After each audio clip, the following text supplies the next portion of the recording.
Obrolan Jumat Mubarak. Nah, soal akhlak banyak kita tahu orang persis. yang sudah diberikan dia buat karena kenikmatan. Contoh jadi hidupnya itu. Inilah obrolan Jumat Mubarak bersama Muhammad Haikal Dapitan.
ربي خلقتها من نور فيه احترام فيه احترام ناداه أقبل يا مختار أنت الأمين أنت الأمين ربي خلقتها من نور فيه احترام فيه احترام ناداه أقبل يا مختار أنت الأمين أنت الأمين لما ارتقى البيت المعمور صلى إمام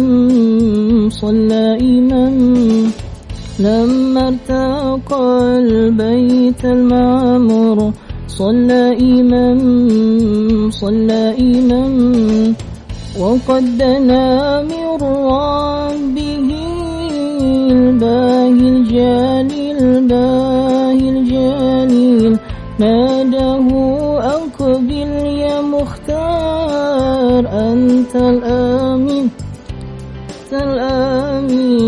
أنت الأمين ربي خلقتها من نور فيه احترام فيه احترام ناداه أقبل يا مختار أنت الأمين أنت الأمين ربي خلقتها من نور فيه احترام فيه احترام ناداه أقبل يا مختار أنت الأمين أنت الأمين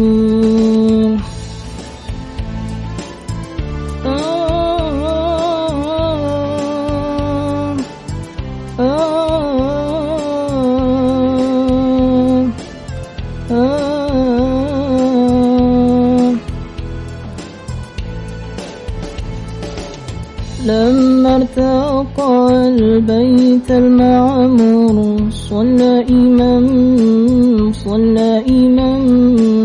لما ارتقى البيت المعمور صلى إمام وقد دنا من ربه الباهي الجليل ناداه أقبل يا مختار أنت الأمين أنت الأمين أنت الأمين أنت الأمين ربي خلقتها من نور فيه احترام فيه احترام ناداه أقبل يا مختار أنت الأمين أنت الأمين ربي خلقتها من نور فيه احترام فيه احترام ناداه أقبل يا مختار أنت الأمين أنت الأمين. Assalamualaikum warahmatullahi wabarakatuh. Alhamdulillahi wassalatu wassalamu ala rasulillah. Rabbi israh li sadri wa yassir li amri wa hlul 'uqdatam min lisani yafqahu qawli. Pendengar dimanapun Anda berada, alhamdulillah tadi kita telah sama-sama mendengarkan lantunan salawat yang dipersembahkan oleh Surya Saputra Mahmud SAG dengan judul Antal Amin. Beliau adalah alumni dari Prodi Ilmu Al-Quran dan Tafsir Institut Agama Islam Negeri Ternate. Mudah-mudahan dengan kita memperbanyak salawat di hari Jumat yang penuh berkah ini, kelak di hari kiamat nanti Allah Subhanahu wa taala memberikan syafaat ya dari Rasulullah sallallahu alaihi wasallam. Pendengar dimanapun Anda berada, seperti biasa saya Muhammad Haikal Dapitan menyapa ruang dengar Anda pada program acara Obrolan Jumat Mubarak. Edisi hari ini luar biasa ya, dengan narasumber Ustadz Haji Muhammad Nurman atau yang lebih dikenal dengan Ustadz Nur Toloa, pimpinan Travel Haji dan Umroh Cahaya Mahala. Salawat beruntaikan salam tak lupa kita haturkan kepada junjungan Nabi besar kita, dialah Nabi Muhammad sallallahu alaihi wasallam. Semoga dengan memperbanyak salawat kepada beliau, semoga dengan kita berdakwah ya, kemudian kita mengagungkan nama Allah Subhanahu wa taala juga kekasih Nabi Muhammad sallallahu alaihi wasallam, kelak di hari kiamat kita mendapatkan syafaat dari beliau. Baik pendengar dimanapun Anda berada, tema kita hubungan antara haji dan dakwah. Sekali lagi, hubungan antara haji dan dakwah. Dan saya mengajak kepada seluruh pendengar dimanapun Anda berada, baik yang ada di kota Ternate, Tidore, Sofifi, yang ada di 10 kabupaten kota yang ada di Provinsi Maluku Utara, ataupun di seluruh Indonesia, di Jakarta, di Lampung, Palembang, di Manado, dimanapun Anda berada, yang sedang mendengarkan kami di frekuensi 101,8 FM, baik juga di aplikasi RRI Digital, dan juga link website yang telah dibagikan, dan juga yang sedang menyimak di FB Pro 1 RRI Ternate, dan juga di FB saya Muhammad Haikal Dapitan, dan Anda bisa ikuti kembali di channel YouTube Khazanah Mubarak. Saya mengajak Anda untuk bisa bergabung di 082211537429 atau di 0921312551. Sekali lagi, tema kita hubungan antara haji dan dakwah. Bersama narasumber yang luar biasa, saya sapa terlebih dahulu Ustadz Haji Muhammad Nurman atau yang lebih dikenal dengan Ustadz Nur Toloa, pimpinan Travel Haji dan Umroh Cahaya Mahala. Assalamualaikum warahmatullahi wabarakatuh Ustadz. Waalaikumsalam warahmatullahi wabarakatuh. Sehat Ustadz? Alhamdulillah wa syukrillah. Terima kasih telah hadir di obrolan Jumat Mubarak perdana ini Ustadz. Mudah-mudahan dengan hadirnya Ustadz bisa memberikan wawasan yang luas, cakrawala yang luas kepada seluruh pendengar yang sedang mengikuti kita di Pro 1 RRI Ternate. Sebentar apa yang nanti disampaikan oleh Ustadz juga bisa membuat kita bergairah untuk lebih mengenal antara haji dan dakwah ini seperti apa nanti dipaparkan oleh Ustadz ya. Baik Ustadz, tanpa memperpanjang lebar, saya persilahkan kepada guru kita bersama Ustadz Haji Muhammad Nurman atau Ustadz Nur Toloa, pimpinan Travel Haji dan Umroh Cahaya Mahala, untuk memberikan pengantar atau tausiah atau ceramah terkait dengan tema kita hubungan antara haji dan dakwah.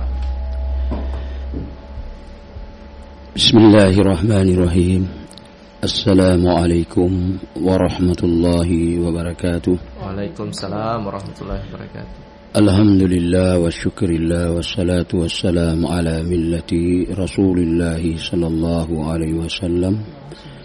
Qala Allah Ta'ala fil Qur'anil Azim, a'udzu billahi minasy syaithanir rajim.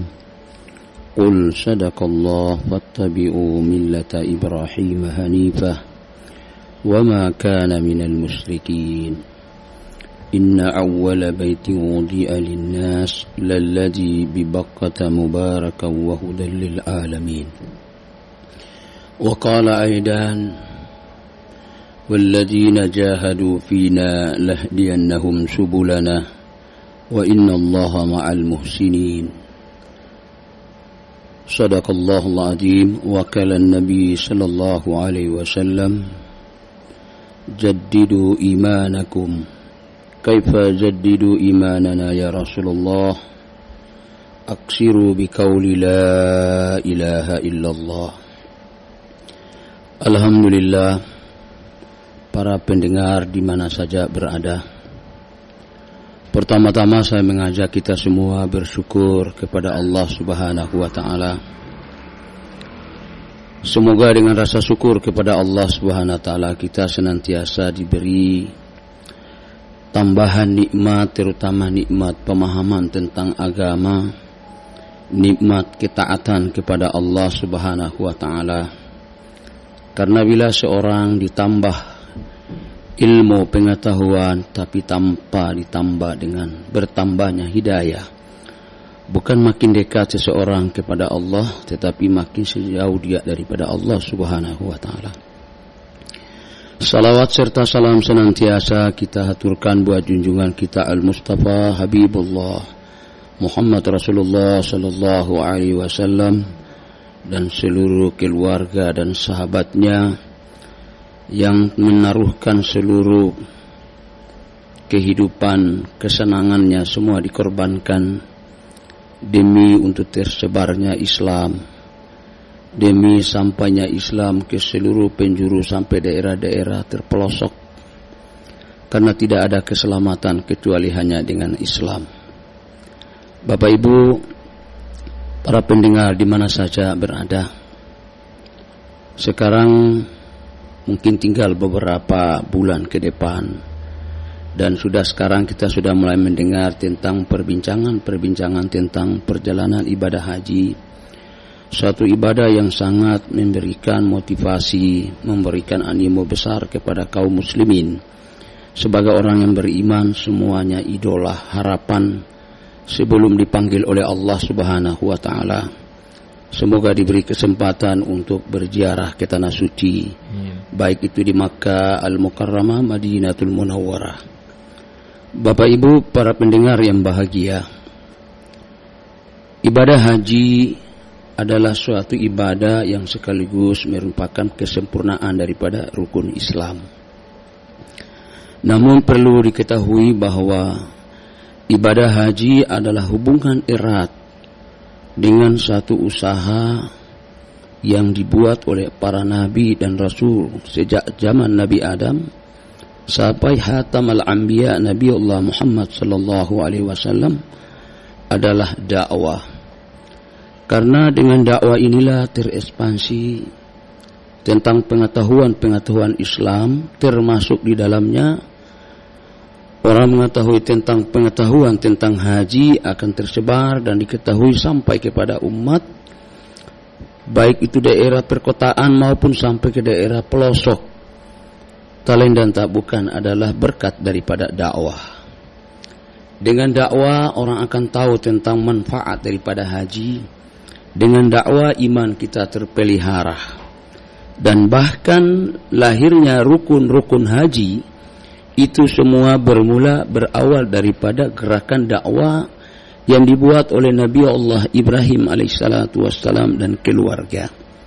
Sehingga di dalam Al-Quran surat Al-Imran, Allah Subhanahu wa ta'ala beritahu kepada Nabi sallallahu alaihi wasallam, "Qul sadaqallah fattabi'u millata Ibrahim hanifah wa ma kana minal musyrikin." Wahai Muhammad, benarkan ajaran Nabi Allah Ibrahim. Qul sadaqallah, benarkan ajaran Nabi Allah Ibrahim.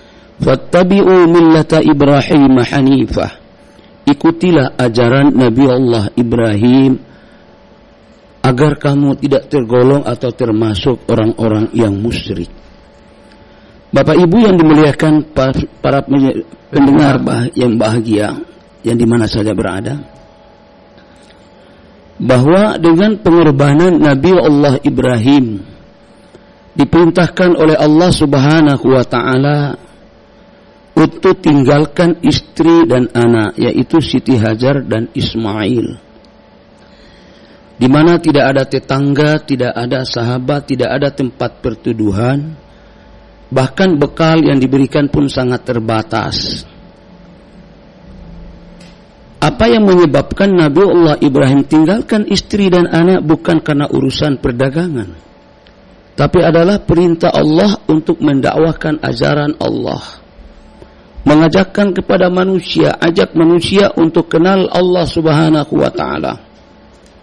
Bapak Ibu yang dimuliakan oleh Allah, para pendengar di mana saja berada, kita lihat di situ ketika Nabiullah Ibrahim tinggalkan Siti Hajar. Siti Hajar mengejar, "Ya Ibrahim, tegakah engkau meninggalkan kami di tempat ini?" Nabiullah Ibrahim tidak balik dan melihat. Beberapa kali pertanyaan yang dilontarkan, sampailah pertanyaan dari Siti Hajar merubah redaksi pertanyaannya. "Ya Ibrahim, hadza amar minallah." Apakah ini perintah Allah? Maka Nabiullah Ibrahim jawab, "Na'am, ya, ini perintah Allah." Maka apa kata Siti Hajar? "Ya Ibrahim, jangan kau khawatir. Jangan kau gelisah dengan keberadaan kami yang tidak ada teman, tetangga, perbekalan yang terbatas, dan Allah tidak akan menyia-nyiakan kami di tempat ini." Satu pelajaran yang luar biasa kaitan dengan ayat Al-Quran tadi. "Qul sadaqallahu fattabi'u millata Ibrahim hanifah wa ma kana minal musyrikin." Ikutilah ajaran Nabiullah Ibrahim agar kamu tidak tergolong daripada orang-orang musyrik. Menjadi satu kebiasaan, dan memang itu hal yang berlaku umum. Ketika segala problem masalah yang terjadi dalam kehidupan berkeluarga, tempat pengaduannya adalah kepada ayah. Kekurangan masalah dihadapi oleh anak, ayahlah tempat mengaduhnya. Ketika persoalan dihadapi oleh seorang istri, maka tempat pengaduhannya adalah suami. Ajaran berharga yang Allah berikan kepada Nabiullah Ibrahim. Ya, Ustaz, kita tahan dulu, nanti kita lanjutkan kembali Ustaz. Terima penanya yang masuk. Baik. Halo, Assalamualaikum warahmatullahi wabarakatuh. Waalaikumsalam. Ya. Sehat Pak Haji Halil di Ngade. Pak Haji, ini dengan Ustadz Nur di sini, Ustadz Nur keluar. Sehat Pak Ustaz. Saya alhamdulillah wa syukrillah. Sehat Pak Ustaz. Alhamdulillah. Saya apa namanya ini kepada umat Islam ini. Ini tema menyangkut haji. Saya ada dua, ada satu ini belum haji, tetapi dia cerita sedang haji di sana. Artinya dia belum sampai, bukan dia belum ini, tapi dia begitu ini dia belum sampai. Tapi kalau dia cerita haji, hebat juga. Nah ini kira-kira bagaimana itu? Kemudian haji bukan karena usia. Usia putih ini bukan haji. Begitu Pak Ustaz. Kira-kira bagaimana kalau pendapat? Kemudian rukun yang kelima haji. Ada bilang kalau tidak haji tidak lengkap. Jadi kira-kira bagaimana? Oke, terima kasih Pak Ustaz. Assalamualaikum. Waalaikumsalam warahmatullahi wabarakatuh. Pertanyaan yang menarik ini, menantang ini Pak Haji Ustadz Nur. Silakan dijawab dan dikaitkan dengan tadi yang disampaikan. Silakan. Bapak Ibu yang dimuliakan oleh Allah, pendengar di mana saja yang berbahagia, terutama kepada Haji Halil yang ada di Ngade. Pertanyaan yang pertama tentang orang yang belum pergi haji, tetapi dia bercerita tentang haji. Memang tidak ada larangan, karena memang ilmu tentang haji itu adalah berupa suatu pengetahuan. Ya, dengan apalagi dengan adanya zaman yang begitu transparan, dengan teknologi yang dulu kalau orang pergi haji atau orang yang sholat di sana kita tidak bisa lihat. Tapi sekarang bukan lagi hanya cerita, tapi dengan melalui media kita bisa lihat, sehingga dengan pengetahuan yang berkembang, baik itu melalui buku-buku cetak, media cetak maupun media elektronik, sehingga pengetahuan itu berkembang secara bebas. Sehingga walaupun ada orang yang belum pernah pergi haji, dia bisa menceritakan tentang haji. Bahkan juga di dalam Al-Quran pun Allah ceritakan tentang bagaimana pelaksanaan tentang ibadah haji. Namun perlu diketahui bahwa sesuatu yang hanya cerita dengan orang yang turun langsung yang melakukan ibadah haji, tentu ini secara hakikat perasaannya itu beda. Apapun kita bercerita tentang haji, bagaimanapun pengetahuan tentang haji, kedalaman tentang haji dia bisa bahas. Tetapi satu hal yang tidak bisa dia rasakan, yaitu kalau dia belum pergi haji. Karena walaupun kita bahas ibarat seperti buah durian, kita ceritakan tentang durian, bagaimana nikmatnya durian, manisnya durian, rasanya, ya bagaimana enaknya durian, tapi cuma hanya sebatas. Dia hanya bercerita, maka tentu pengalaman yang secara kejiwaan dia akan beda rasa dengan orang yang terjun lagi. Ada pertanyaan yang masuk lagi. Baik, silakan. Halo, assalamualaikum warahmatullahi wabarakatuh. Halo, assalamualaikum. Ya, waalaikumsalam warahmatullahi wabarakatuh. Dengan siapa di mana? Ini dengan Abdul di Tidore. Oh, Pak Abdul di Tidore. Pak Abdul ini orang Tidore sama-sama nih, Pak Abdul. Pak Abdul di Tidore mana nih? Ustaz tanya nih. Di Tidore bagian timur. Oh, bagian timur. Bagian timur mana? Banyak bagian timur nih. Ustaz Nur tanya. Timur. Hah? Di mana? Tidore Timur. Tidore Timur. Di kelurahannya. Di kelurahan mana? Di Tidore Timur sudah. Oh, mau kasih tahu nanti sudah. Nanti baru Ustaz. Baik. Saya. Silakan Pak Abdul. Ya, temanya tentang haji dan dakwah. Haji dan dakwah. Haji dan dakwah. Saya. Ya, oke. Oke, terima kasih. Assalamualaikum Ustaz yang terhormat. Waalaikumsalam. Begini, menyangkut dengan haji dan dakwah ini, saya pikir begini, ada Ustaz yang menjelaskan setiap ceramah apapun saya pernah dengar bahwa haji ini setelah pulang dari haji untuk diri sendiri, haji untuk keluarga, dan haji untuk lingkungan. Yeah. Tapi saya ada di lapangan ini, ya bagaimana ya, belum saya bilang, tapi ya bagaimana ya, kalau yang cuma itu saja, kalau ya mengajak keluarga kah, mengajak orang-orang sekitar lingkungan itu kah, bagaimana yang cuma beribadahnya cuma orang yang pulang haji itu saja, keluarga di dalam rumahnya belum begitu menyentuh dalam hal itu. Nah, jadi bagaimana untuk menurut Ustaz ini supaya bisa kasih pencerahan supaya orang-orang yang sekitar itu bisa menyadarkan orang yang keluarga yang setelah pulang dari tanah suci itu. Itu begitu Ustaz. Assalamualaikum warahmatullahi wabarakatuh. Waalaikumsalam warahmatullahi wabarakatuh. Silakan. Baik. Tapi saya mau jelaskan. Ya, yang tadi belum selesai, ya, nanti baru. Ada pertanyaan yang masuk lagi di FB lagi, Ustaz. Jadi tadi gambaran seperti pertama tentang bagaimana pengetahuan tentang haji, tapi dia bisa baik, Ustaz, kita tahan dulu Ustaz, kita tampung pertanyaan yang masuk banyak, kayaknya Ustaz fans banyak sekali. Halo, waalaikumsalam warahmatullahi wabarakatuh. Pak Yayang di Tabona. Oh, Pak Yayang di Tabona. Pak Yayang, temanya antara haji dan dakwah. Di sini bersama Ustadz Haji Muhammad Nur atau Ustadz Nur Toloa. Kita sudah tidak asing lagi dengan beliau. Silakan. Jadi begini Pak Ustaz Nur. Jadi orang tua ini sudah mendaftar mengenai tanah suci. Ya ternyata itu kan ada aturan dari Departemen Agama sekian umurnya yang bisa naik tanah suci. Nah, pada waktu dia mendaftar di naik tanah suci, orang tua kami itu belum seumur itu. Ternyata ada apa lagi dari Departemen Agama menunggu. Ternyata dalam artian menunggu itu sampai dia meninggal Pak Ustaz. Meninggal. Maksud saya pertanyakan hukumnya bagaimana itu Pak Ustaz? Karena ada niatnya orang tua kami menaik tanah suci. Ternyata Departemen Agama punya standar umur, sampai dia belum nyampe standar umur kan dia sudah mendaftar. Setelah habis lewat standar umur, itu dia meninggal. Hukumnya bagaimana itu Pak Ustaz? Terima kasih. Assalamualaikum warahmatullahi wabarakatuh. Waalaikumsalam.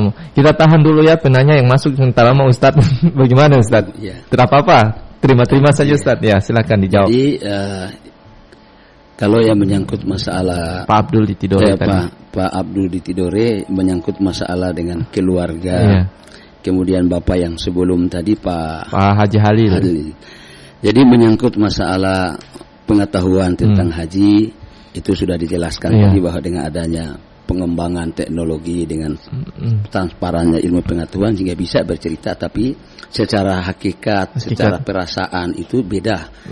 Beda dengan orang yang turun telah melaksanakan ibadah haji. Kemudian yang kedua menyangkut masalah songkok yang beliau jelaskan tadi ya. Memang sekarang lagi rame belum haji tetapi pakai songkok haji. Jadi sebenarnya dalam hadis Nabi SAW, al-hajj Arafah, haji itu adalah di Arafah. Apa yang dipakai di Arafah, itulah pakaian ihram. Khasnya adalah pakaian ihram. Namun kebiasaan kita di Indonesia umumnya, itu setelah haji kemudian pakai daripada songkok putih. Ini suatu hal yang luar biasa. Untuk apa? Simbol untuk menjaga dan memelihara daripada marwah haji itu sendiri. Menjaga kesucian daripada haji itu sendiri. Jadi tapi tidak ada larangan. Kalaulah dia pakai songkok putih, kemudian menghadap minuman keras, menghadap tempat judi. Tapi kalau misalnya dia pakai songkok putih, kemudian yang berhadapan dia adalah Al-Quran, ada di masjid, dia tidak ada di mana-mana, tidak ada masalah sebenarnya untuk masalah pakaiannya, menyangkut masalah songkok haji. Apalagi pernah ditegur karena dia tidak kenal sama saya. Dia bilang, Ustadz kan belum haji, kenapa harus pakai songkok? Saya terus jawab bercanda, Bapak mau saya pakai songkok yang berapa susun? Kalau songkok itu adalah lambang haji seseorang, kalau orang yang 3 kali haji berarti dia harus sudah pakai 3 buah songkok yang susun. Kalau 5-6 kali itu gimana songkoknya itu, Pak? Nah, maka sesungguhnya songkok itu adalah satu lambang kesucian, lambang putih, warna putih, dan juga ada songkok-songkok juga warna yang lain. Tapi yang paling khas, yang tertuju kepada kekhususan kepada haji ya. Ciri khasnya haji adalah songkok putih. Namun haji songkok putih bukanlah salah satu pakaian khusus bagi ibadah haji, tidak. Pakaian khusus bagi ibadah haji itu adalah ketika di Arafah. Yang diinginkan adalah setelah orang berwukuf itu walaupun dia tidak pakai songkok haji, tetapi penampilannya, akhlaknya ini mencerminkan seorang yang sudah pernah melakukan ibadah haji. Di antaranya dia melontar, semua hal-hal yang dia membuat, di antaranya melontar, dia membuat pernyataan bahwa benar-benar setan itu adalah musuh, dia tidak kompromi. Nah, maka inilah yang diinginkan. Ketimbang dengan pakai songkok tetapi salah menempatkan dirinya. Nah ini. Kemudian tadi Pak Yayan di Tabona, tentang menyangkut masalah orang yang pergi haji setelah balik, kemudian bagaimana haji, tentang haji untuk dirinya, haji untuk keluarga, Pak Abdul itu, dan juga haji untuk umat atau keluarga atau masyarakat. Nah ini sangat penting sekali. Ya, kenapa? Karena dalam haji itu Nabi SAW menggunakan sebuah media untuk bagaimana tersebarnya misi Islam, sehingga dalam tarik sejarah cikal bakal terbukanya Madinah itu adalah di saat pada musim haji. Ada satu tempat masjid tertua setelah Masjidil Haram adalah Masjid Baiat. Pada tahun 96-97 masjid ini masih ada di dalam gunung tertutup timbunan. Nanti ketika pelebaran Masjidil Haram, di pelebaran daerah daripada melontar dibuka luas, ternyata digusur, temukanlah itu masjid. Setelah dicari tahu apa nama masjid, ternyata diketahui bahwa Masjid Baiat. Disinilah tempat bermula Nabi memanfaatkan di musim haji, di saat umat Islam ada di Mina. Di saat itu beliau memanfaatkan pergi dari tenda ke tenda, dari kemah ke kemah, untuk mengenalkan Islam kepada orang-orang yang dari seluruh penjuru yang datang saat itu. Nah, di antaranya ada 6 orang yang berbaiat dengan Nabi SAW. Mereka mengatakan kalaulah Nabi hijrah ke Madinah, mereka lah orang yang akan bersedia diri untuk menyambut kedatangan Nabi SAW. Itulah namanya Masjid Baiat. Ketika bapak-bapak yang pergi haji melalui Kementerian Agama yang tempat tinggalnya ketika melontar adalah di balik daripada terowongan, itu kalau setelah melontar kemudian balik kanan, balik lagi ke terowongan, masjidnya ada di sebelah kanan. ya, berwarna putih tapi tidak ada kubah, tidak ada, hanya potongannya hanya seperti benteng 4 firkan, ya, bangunan 4 sudut, dan itulah namanya Masjid Baiat. Pada tahun 2001 saya sempat ke sana dan lihat waktu itu belum dipagar. Tapi sekarang sudah dikelilingi semua. Kenapa? Karena orang salah paham, kan datang di situ ambil tanahnya, cukur temboknya, semua dibawa pulang. Hingga sekarang itu sudah dipagar dan dilarang untuk orang masuk. Kalaupun waktu itu saya sempat masuk dan dengan sama-sama dengan istri saya masuk dan bisa sempat salat. Tapi tahun berikut, tahun 2002, kita ke sana lagi sudah tidak diizinkan lagi masuk, sudah dijaga ketat. Begitu Bapak Ibu-ibu. Ada satu pertanyaan lagi di Tabona Pak Yayan terkait dengan orang sudah mendaftar haji tapi tiba-tiba dipanggil Allah. Ya. Saya belum menjelaskan tentang secara detail menyangkut masalah bagaimana kita berada di keluarga sehingga haji kita itu menjadi dampak positif kepada keluarga, ke lingkungan. Nah, tentu ini perlu dipahami bahwa umat ini bukan seperti umat-umat sebelumnya yang hanya tugas hanya ibadah. Tapi umat ini ada 2 tanggung jawab yang diberikan oleh Allah di mana sebelumnya tidak pernah diberikan kepada umat-umat yang lain. Di dalam Al-Qur'an Allah Subhanahu wa taala berfirman, "Wa man ahsanu qawlan mimman da'a ila Allah wa amila shalihan wa qala innani minal muslimin."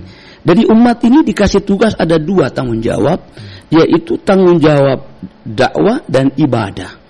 Nah, disinilah ada kaitan hubungan erat antara haji dan ibadah. Kenapa? Karena dengan dakwah manusia akan terkeluar dari kemusyrikan. Dengan dakwah manusia akan keluar dari kefasikan. Kenapa? Karena yang diinginkan haji, kita kembali lagi, bukan targetnya adalah songkok. Tapi orang yang pergi haji ini adalah benar-benar hatinya bersih. Yang pertama adalah kesyirikan kepada Allah. Wattajawwadu fa inna khairu jaddi taqwa. Ya, perbekallah kehidupanmu, termasuk bekal dalam perjalanan haji adalah takwa. Dan orang yang bertakwa kepada Allah pasti hatinya bersih daripada kemusyrikan. Dan syirik inilah yang paling penting, sehingga dalam talbiyah labbaik Allahumma labbaik, labbaik la syarikalah. Jadi bagaimana umat ini terselamat dari kemusyrikan? Karena salah satu yang mengganjal, membuat orang itu berat dalam beribadah kepada Allah. Kenapa? Semuanya adalah karena orang terdorong beribadah itu bukan kekuatan fisik belaka, tetapi kekuatan batinia, yaitu kekuatan iman. Nah, manakala iman ini lemah, kenapa iman lemah? Karena masih ada tercampur kemusyrikan. Nah, kapan syirik ini bisa keluar dari hati kita? Tidak ada jalan lain kecuali dakwah. Tanpa kita sadari, hari ini tidak ada orang menyembah seperti Fir'aun dulu, tapi tanpa sadar. Dari pagi sampai sore, anak-anak kita harus kita hati-hati. Ketika ada permasalahan, kekurangan, anak-anak apa itu uang jajan, tempat meminta adalah kepada ayahnya. Berapa tahun? Bertahun-tahun. Kalau kita tidak hati-hati meluruskan, maka di manakah fungsi ayat yang selalu kita baca dalam salat? Iyyaka na'budu wa iyyaka nasta'in. Kepadamu aku menyembah dan kepadamu aku mohon pertolongan. Tapi praktek dalam kehidupan berkeluarga, dari pagi sampai sore anak ini tempat meminta kepada siapa? Bukan kepada Allah. Maka ada pelajaran berharga ketika Nabi Allah Ibrahim tinggalkan istri dan anak, Siti Hajar dan Ismail. Ya, hari pertama, hari kedua perbekalannya habis, Ismail menangis. Apa yang dilakukan oleh Siti Hajar? Mula-mula masih mengharap di dalam hatinya, ya, bisa saya naik di atas Bukit Safa, mungkin ada saudagar yang lewat, apalagi mereka lihat saya perempuan. Kalau saya meminta sesuatu pasti mereka akan berikan. Kalau saya mohon pertolongan pasti mereka bantu. Inilah harapan selain daripada Allah. Ternyata Allah tidak biarkan istri seorang nabi berlarut dalam mengharap selain dari Allah. Maka ketika naik di atas, Allah kasih tarbiyah, yaitu berupa fata morgana, yang dianggap bahwa itu air dan dia kejar. Setelah 7 kali bolak-balik, ternyata air yang diharapkan tidak kunjung datang. Dia tidak dapatkan, dan akhirnya dia sadar bahwa keberadaan saya di sini, jangankan orang lain, keluarga, saudara tidak tahu. Yang tahu hanya Allah. Bagaimana dengan saudara mengetahui keberadaan saya? Maka dia sadari, kemudian membulatkan harapannya kepada Allah. Sebagaimana dalam hadis qudsi Allah beritahukan kepada Rasulullah SAW yang diriwayatkan oleh Anas bin Malik, "Ya bani Adam, la tuhawwil qalbaka anni." Hei anak Adam, janganlah kalian palingkan hatimu dari. Ketika Siti Hajar bulat harapannya kepada Allah dan teringat kepada anaknya, balik, ternyata di hujung kaki Nabi Allah Ismail telah keluar air. Jadi rezeki kita itu tidak jauh. Yang membuat rezeki kita ini jauh dari kita adalah keyakinan kita. Seberapa jauh hubungan kita dengan Allah, ya, seberapa jauh hubungan kita dengan Allah, itulah menjamin kemudahan. Begitu dekat dengan Allah, Allah juga dekatkan rezeki kita. Tapi kapan kita jauh dari Allah, Allah pun menjauhkan rezeki kita. Dalam hadis qudsi yang lain diriwayatkan oleh Anas bin Malik, "Ya bana Adam, inni ana rajak wa antal marjuku wa ta'lamu anni iwafika rizqaka fala tatruk ta'ati bisababi rizki." Hei anak Adam, akulah Allah pemberi rizki. Kamu tidak mampu menyempurnakan rezekimu, maka itu janganlah kau sibuk mencari rezeki sampai lupa beribadah kepadaku. Jadi di sini ada tekanan. Silakan orang Islam, orang beriman, silakan mencari untuk memberikan nafkah. Itu juga adalah nilai jihad. Tapi kapan nilai jihad kita dapatkan? Apabila pekerjaan, urusan dunia, dalam kerja memberikan nafkah kepada istri dan anak, selama pekerjaan itu tidak menghalangi kita daripada beribadah kepada Allah. Badan kita, fisik kita, di mana saja berada, silakan kita bawa. Tapi ingat, hati tidak boleh kemana-mana. Saya di kantor, tapi hati saya dengan Allah. Saya di kebun, tapi hati saya dengan Allah. Saya sebagai nelayan di laut, tapi hati saya dengan Allah. Jasad kita kemana, di mana saja kita bekerja, tapi ingat, hati tidak boleh di mana-mana. Hati hanya dengan Allah. Innallaha la yanzuru suwarikum wa amwalikum, walakin yanzuru ila qulubikum wa amalikum. Kalau sudah seperti ini hati seorang haji yang selalu dekat dengan Allah, insya Allah di keluarga juga akan dekat. Ya, yang paling berbahaya lagi, sudah di sana dia sudah lihat sendiri dengan mata kepala arba'in, dia menjaga bagaimana terkesannya arba'in, dia balik ke kampung, maka dialah jadi contoh orang pertama yang harus memakmurkan masjid, membuktikan bahwa Anda telah menempuh melewati arba'in selama di Madinah, menjadi ahli masjid, menghidupkan amal masjid, menghubungkan orang-orang dengan masjid sebagaimana apa yang diajarkan oleh Nabi Allah Ibrahim. Karena berbicara tentang haji tidak bisa terlepas daripada Nabi Allah Ibrahim. Kita lihat salah satu ayat Al-Quran, wa izza'alna al-baita masabatan lin-nasi wa amna wattahiju min maqami Ibrahim musalla antaqira baitiya lit-ta'ifina wal-akifina war-ruka'is sujud. Ini juga pelajaran bagi seluruh panitia-panitia yang lagi gemar membangun masjid. Tapi tolong jangan hanya bangun masjid, tetapi datangilah orang di sekitar masjid, memakmurkan masjid. Jangan hanya pengumuman untuk berikan bakti di saat masjid. Namun kondisi, keadaan yang begitu kita pahami bersama, begitu banyak yang pergi haji bukan hanya orang Indonesia, tapi seluruh umat Islam seluruh dunia. Maka dengan keadaan itu akhirnya terjadi. Tapi Allah yang Maha Rahman dan Rahim melihat niat orang yang mau pergi haji. Ya. Kalau orang itu sudah niat, innamal a'malu bil niat. Semua amal yang ya didasari dengan niat yang ikhlas, walaupun dia belum melaksanakan, insya Allah di yaumul qiyamah dia dibangkitkan bersama dengan orang-orang yang sudah melakukan ibadah haji. Sama hal juga dengan seorang yang sungguh-sungguh ingin menghafal Quran, namun belum terwujud hafalannya, belum cukup hafalannya, tapi dia sudah berusaha, namun ajal yang keburu duluan mengakhiri kehidupannya. Insya Allah niatnya diterima dan di yaumul qiyamah dibangkitkan bersama dengan orang-orang yang hafal Quran. Sama halnya dengan orang yang haji, sudah niat, apalagi sudah berusaha untuk menyetorkan uang haji hanya karena antrian dan keburu meninggal dunia. Insya Allah di yaumul qiyamah dia dibangkitkan bersama orang-orang yang sudah melakukan ibadah haji. Ya, payayannya di Tobonah mudah-mudahan terjawab. Sebelum Ustaz jawab, satu lagi ya, tentang umroh. Orang yang melakukan, ya, mendaftar haji, kemudian karena menunggu terlalu lama dia melakukan umrah. Perlu diketahui bahwa umrah adalah sunnah dan sesuatu ibadah sunnah tidak bisa menggantikan ibadah yang wajib. Jadi walaupun berapa kali pun dia melakukan umrah, bukan berarti dengan banyaknya umrah kemudian gugur ya rukun Islam yang kelima, tidak. Karena itu kewajiban wajib selama walaupun berapa kali pun umrah, tapi tidak akan bisa belum menggugurkan satu rukun Islam, yaitu ibadah haji. Nah, maka walaupun bagaimana dia harus melakukan ibadah haji. Terkait dengan jawaban itu, Ustaz, ada pertanyaan di Facebook ini, Pak Rustam Abbas ya. Assalamualaikum warahmatullahi wabarakatuh, Ustaz. Izin bertanya tentang umroh. Ada beberapa masyarakat kalau kita pergi umroh itu buang-buang doi, dorang bilang begitu, Ustaz. Ada pula yang bilang pergi apa kong ngoni pi umroh kumpul doi lagi pi haji, sedangkan haji itu panggilan. Apakah umroh juga termasuk panggilan?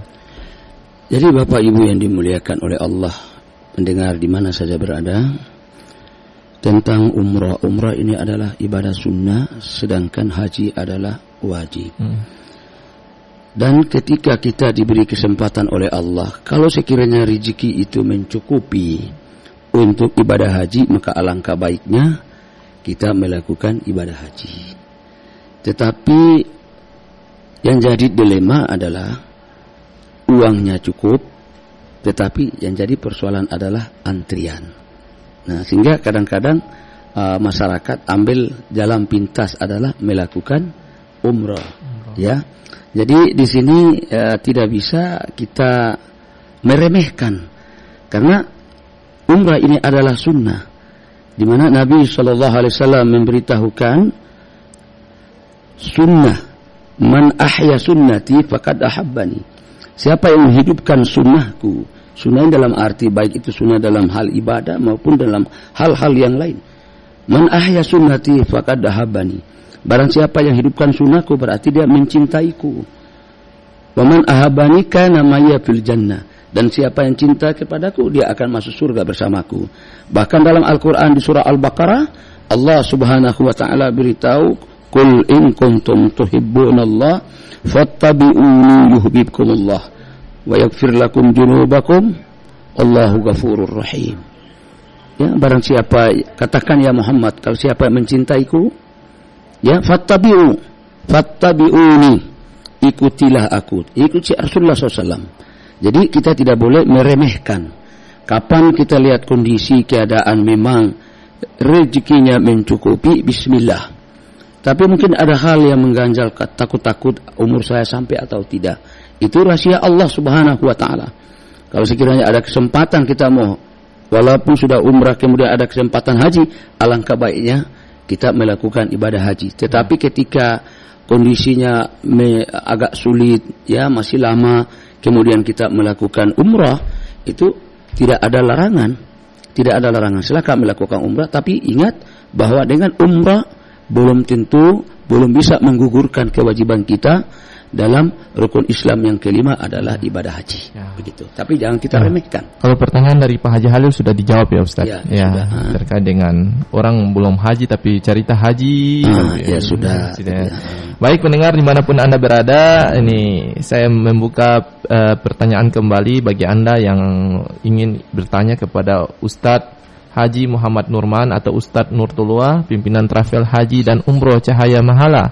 Bisa Anda bergabung di 082211537429 atau di 092131255521 ya. Terkait dengan tema kita, hubungan antara haji dan dakwah.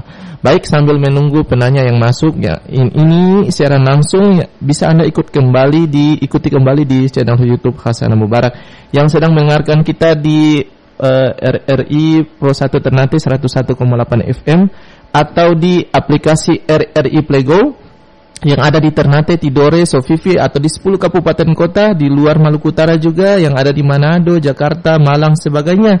Baik, Anda bisa bergabung bersama kami di Pro 1 RRI Ternate. Baik, kita masuk kita terima penanya yang masuk. Halo, Assalamualaikum warahmatullahi wabarakatuh. Halo. Ya, dengan siapa di mana? Ya, belum. Halo. Dengan siapa di mana? Halo. Halo. Iya, Pak, sudah terhubung. Silakan, Pak. Halo. Halo. Assalamualaikum. Assalamualaikum warahmatullahi wabarakatuh. Waalaikumsalam warahmatullahi wabarakatuh. Silakan Pak, ingin bertanya? Iya, ini saya tanya menyangkut dengan siapa di mana dulu? Umrah dan haji. Paleo. Oh. Paleo. Assalamualaikum Ustaz. Waalaikumsalam warahmatullahi wabarakatuh. Saya lihat bahwa haji banyak terpakai songkok. Dari haji mereka tuh punya songkok-songkok dong secara mau pakai. Tapi kalau orang yang berangkat umrah, dong pula dong taat itu, dong bisa pakai songkok haji. Tapi ada juga yang prokes bilang, kan cuma umrah kemudian pakai songkok haji. Nah, menurut Pak Ustaz seperti apa? Demikian kan dia taat itu. Apa yang ditaati oleh Allah Subhanahu Wa Taala, dia selalu jaga pakai songkok, tapi dong bilang anda cuma umroh saja. Ya, baik. Itu bagaimana? Saya paham. Itu dulu. Assalamualaikum warahmatullahi wabarakatuh. Waalaikumsalam warahmatullahi wabarakatuh. Identik nih Ustaz, peci putih nih bikin orang mau kulai banyak nih Ustaz. Silakan Ustaz jelaskan. Ya, baik Pak Haji, menyangkut masalah songkok lagi. Sebenarnya yang jadi persoalan sekarang, jangan persoalan orang pergi haji dan pulang pakai songkok dan Ustaz, tidak. ada pertanyaan yang masuk, kita tampung. Baik, kita tampung dulu Pak Leo tadi. Halo, Assalamualaikum warahmatullahi wabarakatuh. Iya, dengan siapa di mana? Dengan Haji Jafar di Lowo Boymahaji. Oh ya, Pak, kenal. Oh ya, Pak Haji Jafar. Assalamualaikum Pak Haji Jafar, Ya, saya kenal baik. Pak Haji Jafar, silakan bertanya sama Ustaz. Tidak kita melaksanakan rukun Islam yang kelima ini, sedangkan dia belum akal balik, masih sifatnya anak-anak. Kemudian dia naik haji, apa itu? Bagaimana rasanya? Baik. Assalamualaikum. Waalaikumsalam warahmatullahi wabarakatuh. Silakan. Waalaikumsalam.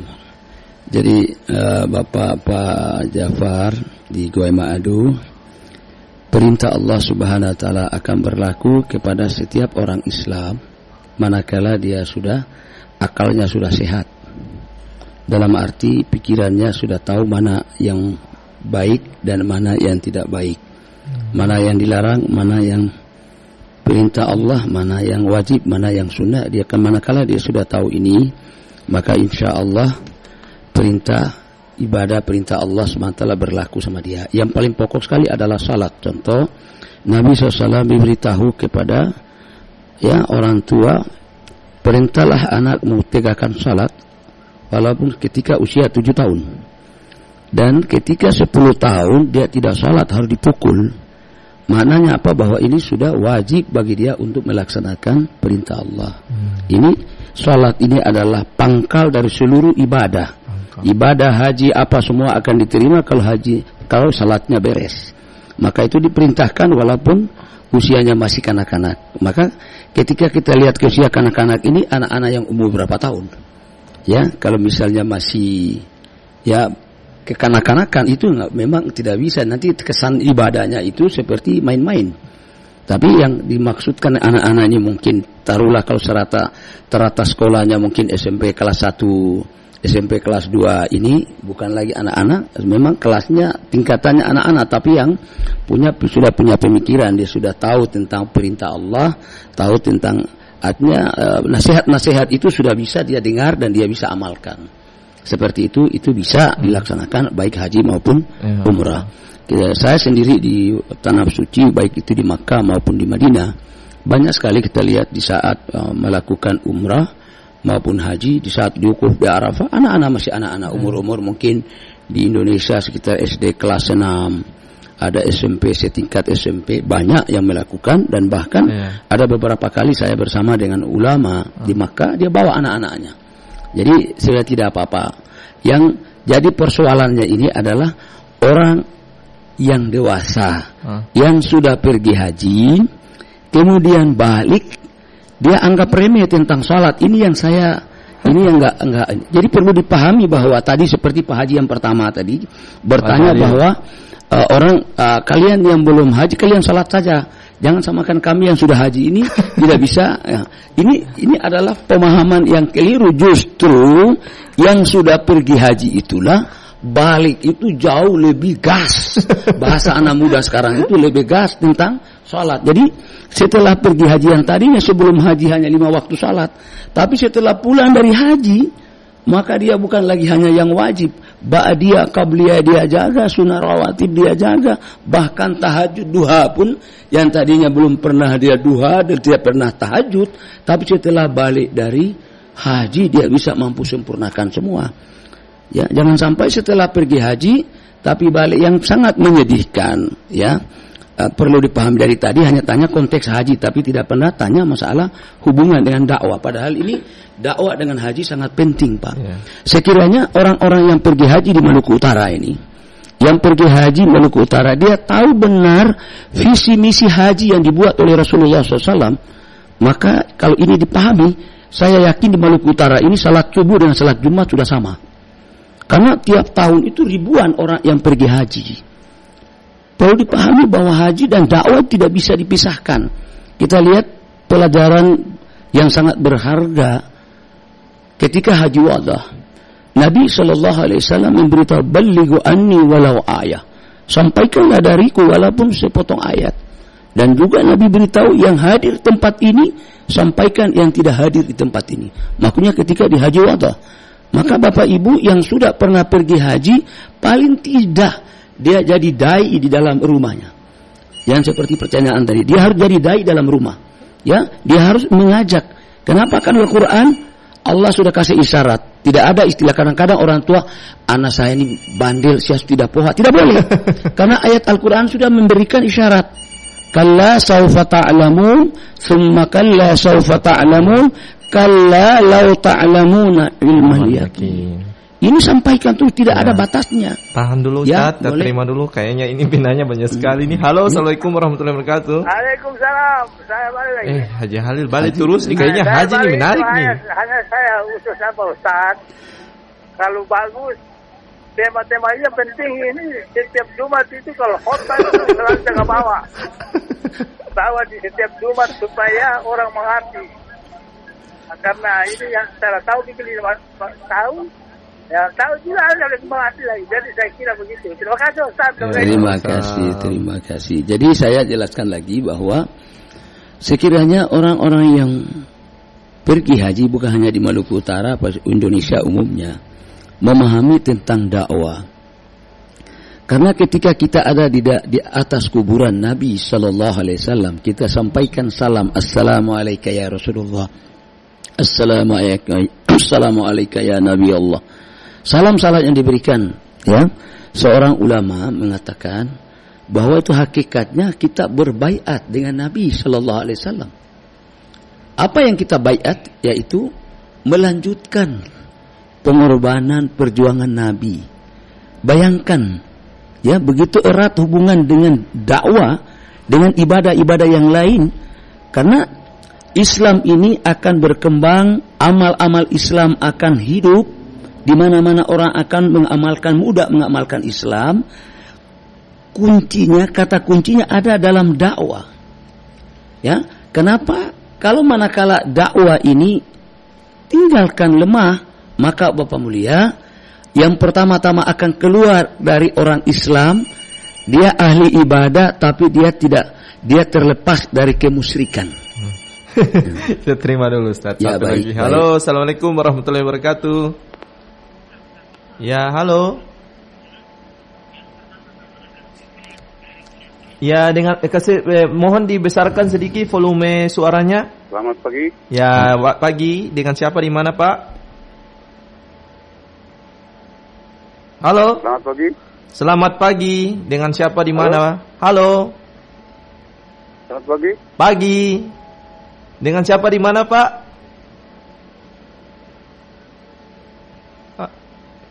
Ya. Dari Madiun, Pak. Dari mana? Madiun. Ya. Silakan Pak di Madiun, Jawa Timur ya. Jawa Timur. Ya, Jawa Timur. Silakan Pak. Dari Madiun, Pak. Ya, siap. Silakan. Silakan Pak. Sudah tersambung. Ini Pak. Ini hanya menyampaikan saran aja Pak, boleh Pak? Boleh. Silakan. Assalamualaikum Bapak-Bapak, narasumber kami dari Madiun. Ini saran yang ekstrim Pak sebenarnya Pak. Begini Bapak, ini bagi saudara-saudara saya umat Islam yang belum dan akan menunaikan ibadah haji, wajib memang. Kemudian yang telah mendaftar haji kemudian katakan puluhan tahun belum terpanggil karena haji kan antri Pak ya. Sampai sekarang 40 tahun baru dipanggil Pak. Begini Bapak, kami sarankan agar ini, kalau saudara Bapak itu memerlukan uang, seandainya ada yang sakit, yang perlu bantuan sebanyak itu, padahal itu untuk haji, saya sarankan jangan jadi naik haji. Uangnya untuk saudara saja, untuk saudara Bapak aja. Kalau boleh begitu Bapak. Kemudian kalau yang sudah terpanggil kemudian lama nggak dipanggil, ambil saja uangnya. Kemudian untuk bantu saja ke saudara Bapak. Bantu saja ke saudara Bapak. Nanti lihat apa yang terjadi Bapak. Nanti lihat apa yang terjadi. Pasti apa yang terjadi ada Bapak. Yang penting Bapak ikhlas untuk membantu saudara Bapak atau orang lain yang sangat memerlukan dengan biaya sebanyak itu, 40 juta misalnya. Terima kasih Pak, saran saya dari Madiun. Assalamualaikum warahmatullahi wabarakatuh. Waalaikumsalam warahmatullahi wabarakatuh. Silakan dia. Beliau bertanya ini, sarankan ini kaitan dengan kisah di masa tabi'in. Ada orang yang pergi perjalanan ibadah haji, kebetulan melihat orang yang banyak sekali pertanyaan ini. Sementara mengumpul bangkai yang makan, ternyata dia adalah orang yang kelaparan, dan ada ulama mengatakan kenapa kau kumpul bangkai, ini haram. Ini ibu menjawab, haram bagi kamu, tak halal bagi saya. Maka ulama ini mengejar dengan pertanyaan apa? Dia mengatakan saya miskin, anak saya sudah kelaparan beberapa hari. Maka uang hajinya dikasih sama orang yang makan. Tapi itu keadaan yang bagaimana? Jadi kita lihat dulu kondisi yang memang betul-betul sangat riskan, yang tidak ada jalan lain lagi, ya. Dan keadaan seperti itu saya pikir untuk kondisi sekarang ini harus mungkin betul-betul sangat lihat. Ya. Kita tahan dulu, kita terima dulu. Halo, assalamualaikum. Terputus Ustaz. Kayaknya Ustaz Bevens nih kalau mau hitung mampu nih Ustaz, bertanya terus. Silakan. Ya. Jadi yang sangat penting sekali adalah yang diharapkan adalah orang yang pergi haji setelah balik dari balik. Halo, assalamualaikum warahmatullahi wabarakatuh. Halo. Ya, dengan siapa di mana? Halo. Ya, dengan siapa? Halo. Halo. Ya, dengan siapa di mana? Halo. Halo. Dengan siapa di mana? Halo. Ya, halo. Sudah tersambung, Pak. Halo. Sudah tersambung, Pak. Halo. Sudah tersambung, Pak. Silakan, Pak. Tanya langsung bertanya. Ya. Pak Haikal. Iya. Pertanyaan saya belum dijawab. Oh, ini dengan Pak siapa ya? Masalah umroh pulang umroh pakai tongkat haji. Oh, iya. Baik, Pak Haji, Paleo. Jadi tadi sudah awal tadi sudah dijelaskan, tapi tidak apa-apa saya ulang lagi bahwa haji itu ukurannya bukan dari songko, ya. Silakan. Yang penting songko putih itu dipakai, jangan sampai ada di meja biliar, ada di meja minum, ada di tempat diskotik. Tapi kalau dia pakai songko untuk ini, begitu juga orang yang tidak pakai songko, dia sudah haji atau mungkin sudah umrah, tapi dia tidak pakai songko. Tapi alhamdulillah salat 5 waktu dia tidak pernah tinggal. Dia jauh daripada meja biliar, dia jauh daripada tempat karaoke, tempat maksiat, dia jauh, tidak ada masalah. Jadi songkok dengan ini tidak jadi masalah sebenarnya. Pakaiannya itu tidak jadi ukuran. Tapi alangkah baiknya sehingga orang tidak salah bertingkah kepada orang-orang atau bapak-bapak yang sudah pernah pergi haji, yang layaknya harus dihargai sebagaimana orang pergi haji, maka alangkah bagusnya pakai simbol tadi sehingga orang tidak berbuat semena-mena. Apalagi kita Maluku Utara, walaupun bagaimana orang ini, bagaimanapun jahil itu anak, tapi ketika dia lihat orang haji dia pasti hargai, dia pasti sungkan, dia pasti menghargainya. Ada sesuatu dia minta bantu, dia segera bantu. Jadi alangkah bagusnya orang sudah pernah pergi haji pakai aja songkok, sehingga masyarakat umum tidak perlakukan hal-hal yang tidak baik, yang tidak wajar. Ya, tapi kalau misalnya dia tidak pakai, tetapi perintah-perintah Allah dia jaga dengan baik, tidak ada masalah, tidak ukuran, tidak ada jadi ukuran. Yang khawatirnya sudah haji istiqamah pakai songkok, tapi haji ajan dikumandangkan, tapi masih ada di masih tidak tinggalkan tempat yang dia suka. Maaf ya, ada orang yang kita pernah ajak sholat, itu anak muda bilang, Ustadz, itu sana itu bapak-bapak yang duduk di main domino sana itu, kenapa Ustadz udah ajak tuh orang anak-anak di sini. Nah ini kita jadi kewalahan juga Ustadz, karena sering anak-anak teman-teman saya yang sering setiap sore pada asar itu sering keliling jaulah, keliling ajak-ajak orang untuk sholat, mereka beritahu, Ustadz, jangan aja semua kami orang-orang anak-anak muda ini, insya Allah umur kami masih panjang. Tapi ya Ustadz sana yang ada di meja-meja domino sana itu aja sudah kumandang, tapi dontar kasih tinggal. Saya bilang siapa-siapa itu sana itu anak-anak karena kenal itu yang mengada begini itu sudah haji, yang begini itu sudah umrah, tapi aja tidak tinggalkan. Jadi ini yang jadi masalah, yang jadi dilema, sehingga dengan sendiri tanpa dia sadar wibawa hajinya yang harusnya jadi panutan, suaranya berharga buat anak cucu, nasihatnya bernilai bagi keluarga, tapi karena dia salah menempatkan, sehingga apa yang keluar dari diri ucapan seorang haji itu tidak memberikan kesan kepada masyarakat. Kenapa? Karena bukan karena salah masyarakat dan lingkungan, tapi salah dia sendiri, salah menempatkan dia sudah haji, tapi salah menempatkan diri sebagai perilaku sebagai seorang haji yang harus memberikan cermin, menjadikan jadi contoh kepada masyarakat, kepada keluarga, masyarakat dan lingkungan di mana dia berada. Baik ya, baik. Tak terasa ya, sudah 1 jam. Kayaknya ini kalau buka pertanyaan ini akan sampai Jumat di sini Ustaz ya, karena Ustaz punya penggemarnya banyak. Jadi mudah-mudahan Ustaz bisa memberikan waktu luang kembali untuk bisa tampil di Pro1 Internet. Sebenarnya bukan Ustaz punya penggemar, tapi topiknya ini yang menarik. Ya, betul. Topiknya yang menarik. Ya, boleh nanti kita diskusikan kembali di part 2 ya. Baik Ustaz, tak terasa sudah 1 jam ini. Mungkin di penghujung obrolan ini ada kesimpulan atau closing statement dari Ustadz untuk seluruh pendengar yang ada di seluruh Indonesia ini, supaya lebih mungkin lebih ingin menuju ke sana, yang terkait dengan Ustadz bilang tadi terkait dengan haji, dan di antara haji itu ada peran dakwah di dalam situ. Silakan Ustadz. Baik Bapak Ibu pendengar di mana saja berada, alhamdulillah perlu kita pahami bahwa tanpa terasa sekarang terjadi kekeliruan secara umum. Kekeliruan ini bukan hanya berlaku kepada orang awam, tetapi juga berlaku kepada orang-orang yang dari sisi ilmu paham tentang ilmu agama. Pemahaman kita bahwa ekonomi akan maju, Islam ini akan maju kalau kita kuasai ekonomi. Kita akan hebat kalau kita punya kekuasaan, kita punya jabatan. Islam ini adalah satu kekeliruan yang berlaku secara umum, bukan hanya orang awam. Kenapa? Islam itu sesuatu perkara yang sangat besar. Kalau Islam dimajukan dengan ekonomi, memang Islam ini kita hidup perlu ekonomi. Tetapi perlu dipahami bahwa Islam maju bukan ekonomi. Islam maju, kita perlu ada punya kuasa, power.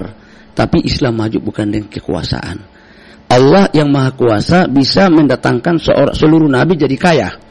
Tapi kenyataan seluruh nabi punya beban, tanggung jawab, dakwahkan agama. Tapi semua nabi yang kaya cuma satu, Nabi Allah Sulaiman. Yang jadi raja juga cuma satu, adalah Nabi Allah Sulaiman. Selain daripada itu, nabi-nabi yang lahir, apalagi Hatamul Anbiya Rasulullah SAW, tidak dibekali dengan emas, perak, berlian. Bahkan lahir dalam keadaan yatim, sakit, miskin, sampai tidak ada orang yang mau menjadikan Rasulullah sebagai anak angkat. Tidak ada yang mau kecuali pilihan Allah adalah Halimatus Sa'diyah. Bapak Ibu yang mulia, ini perlu kita pahami bahwa tapi dengan Islam ekonomi akan maju. Karena kita merubah image pola berpikir kita bahwa Islam maju dengan ekonomi, sehingga kita fokus kepada ekonomi, kemudian kita tinggalkan Islam. Ya, kita fokus dengan ekonomi sehingga kita tinggalkan tanggung jawab terhadap agama. Tidak ada seperti itu. Islam ini dengan Islam yang sempurna ekonomi akan bagus. Dengan Islam yang sempurna derajat Islam akan terangkat. Orang Islam itu terangkat derajatnya dengan sempurnanya Islam, bukan dengan jabatan. Kita lihat Bilal bin Rabah, seorang budak, tapi setan dia pintar. Itu kan Bilal, kita tidak mungkin. Nah, Allah hadirkan itu bagi contoh. Untuk apa contoh? Untuk kita ikuti. Seorang yang derajat sangat rendah jadi budak, tapi dengan Islam yang sempurna dalam dirinya, Allah angkat derajat dan tidak ada satupun gubernur di zaman ini yang bisa meraih, ya bisa menandingi keberhasilan prestasi yang didapatkan oleh Bilal bin Rabah, mantan seorang budak. Ya, bukan hanya di sisi dunia akhirat. Ya, Allah angkat derajat dengan Islam. Dan itu janji Allah dalam Quran. Semua para ustadz sampai pada orang awam paham ayat ini selalu didengungkan di mimbar Jumat. Walau anna ahlal qura amanu wa taqaw la fatahna alaihim barakatim minas syama'i wal ard. Satu negeri, satu kampung beriman bertakwa kepada Allah, Allah bukakan keberkahan langit dan bumi. Nah, yang beriman dan bertakwa, bukan yang berkuasa dan menguasai ekonomi, tidak. Tapi yang beriman dan bertakwa. Iman dan takwa itu lahir dari hasil sebuah dakwah. Ya, hari ini dakwah kita tinggalkan. Apa akibatnya? Ya, Bapak Ibu yang mulia, para pendengar di mana saja berada, perlu kita pahami akhir dari perjumpaan kita ini.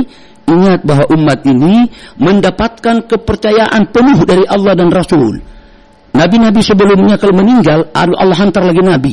Nabi meninggal, hantar lagi nabi. Tapi setelah Rasulullah tidak lagi dihantar oleh Allah seorang nabi.